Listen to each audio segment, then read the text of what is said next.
Brought to you by the EveryDollar app. Start budgeting for free today. So I need advice on what to do. We just realized that my mother-in-law has stolen from my husband and I for the second time.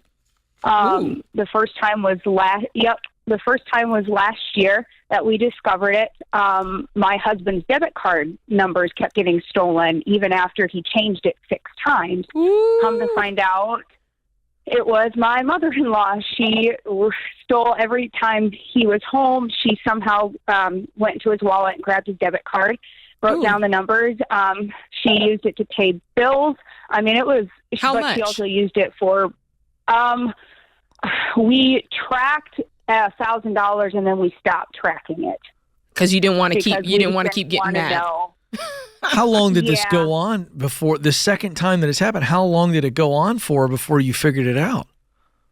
I would say 4 months before we realized it. I actually realized it when I was looking over my husband's. Then we were just dating or engaged. I can't remember. And he was just showing it to me, and I was just like, "Well, just let me read it." How did so you? I looked at it, and I said, "Wait, babe, these are all utility bills. So someone's paying utilities." And he's like, "Oh, okay." So we looked, and my husband, like a couple days later, found a utility bill that was paid with the last 4 digits of his card in his mom's name. The boldness. So we confronted her. Well, How'd that go? He confronted her. How'd that go? Not well. She, unfortunately, is an alcoholic. Oh. And so it's rough, especially because just a little over a month ago, we were ready with $5,000 cash to bail her out of her 6th OWI because otherwise her son was going to be my brother-in-law, who's now 17, was going to be put in foster care, and we were going to be his foster parents up until he turned 18. Oh, wow. And so we were going to okay, we're going to bail you out. We even told her, this is a gift. We don't want you to return it. This is just rough. So she was ordered to not. We even were driving a total of 6 hours a day. When I say we, I mean me, because my husband was working, and I would drive an hour to pick her up, an hour to drop her off from her home to then work, and then an hour back, and then I would go back and I would go get her. And we finally stopped after we found out she was driving when she wasn't supposed to. And so we said, we're not going to be complicit in this. We're not going to turn you in, but we're not going to be a part. Part of our bargain to not asking for any money back was that you didn't break the law again. So this is a giant mess. We could talk about this for... Okay, and what's your question for us today? We need help with the current situation of her stealing $13,000 from his UTMA account. Okay. Her stealing $13,000 from his UTMA. Is it, whose name is on it? Did she set up the UTMA a long time ago for him? Yes. She set it up for him. He was in a really bad car accident. So because he was a minor, the money was then dispersed to her. And then at the same time, his parents were going through a divorce. So part of the custody agreement was, instead of just giving the money and letting it sit in a bank account, put it in an UTMA trust. So she did that.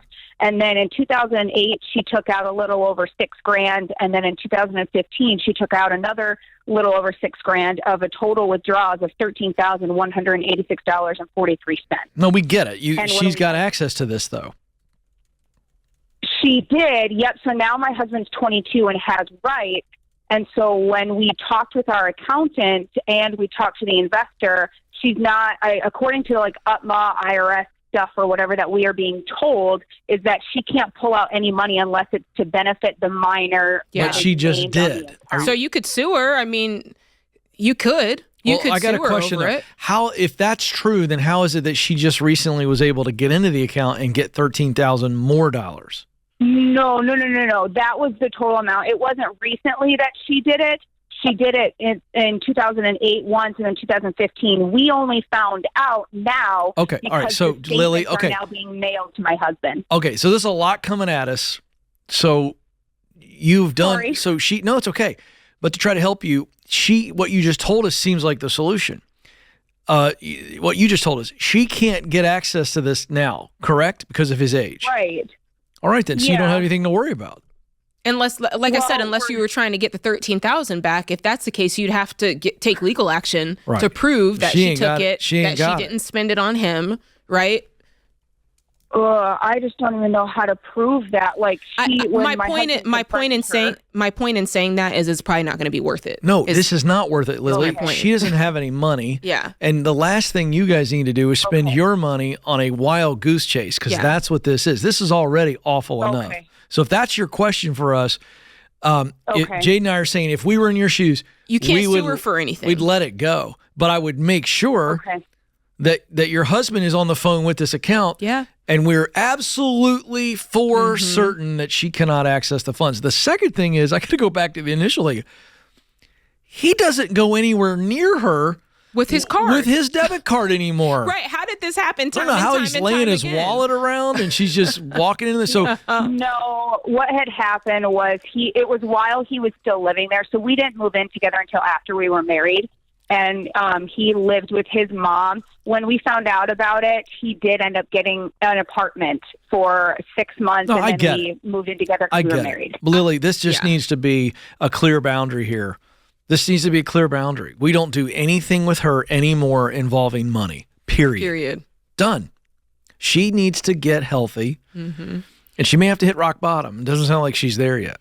Yeah, has she ever gone through any treatment for her alcoholism? She was court ordered to with the other 5 OWIs, but it never ended up helping or doing anything, unfortunately. She did the program enough to get the boys out of foster care when they were removed from her care. And then as soon as she got them back and the court order was finished, she went back to drinking. Where's little brother now? He is still living with mom. Okay.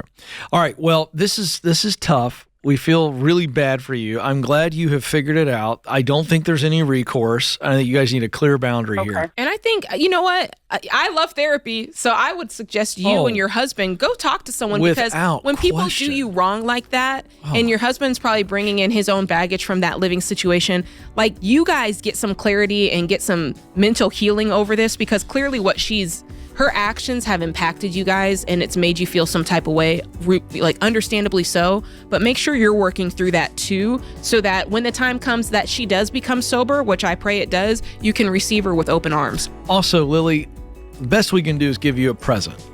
Hang on the line. We're going to give you every dollar, because this happened because you guys largely didn't have any idea what was coming and going in your bank account. Yeah, I'm not trying to pour insult, on the injury here, but let's get control of our budget so that nothing like this ever happens again. Create your free every dollar budget today, the simplest way to budget for your life.